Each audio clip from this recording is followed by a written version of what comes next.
The City of Melbourne is required to conduct periodic lead and copper sampling on our drinking water at individual homes.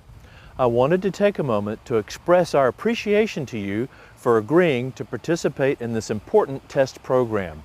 The sampling is easy, just a few simple steps, and you'll be done and on your way.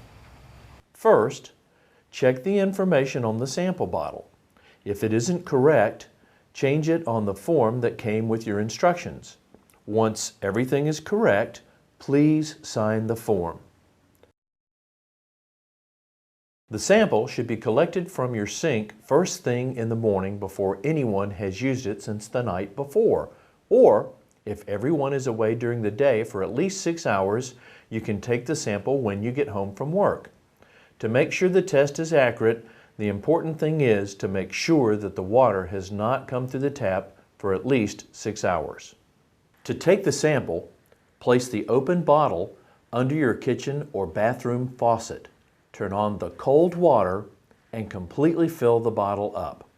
Be sure not to let the water run before you fill the bottle. You want to get the water that first comes out of the tap. Next, put the cap on and close it tightly. Also, don't use a faucet that has any kind of filter on it.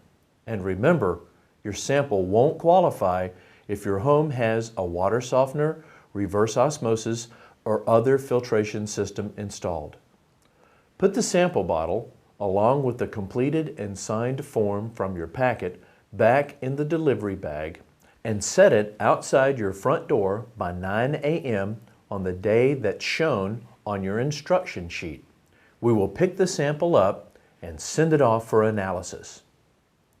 Again, thank you for your time and effort. Together, we'll make sure Melbourne continues to provide safe water for you and your family to enjoy.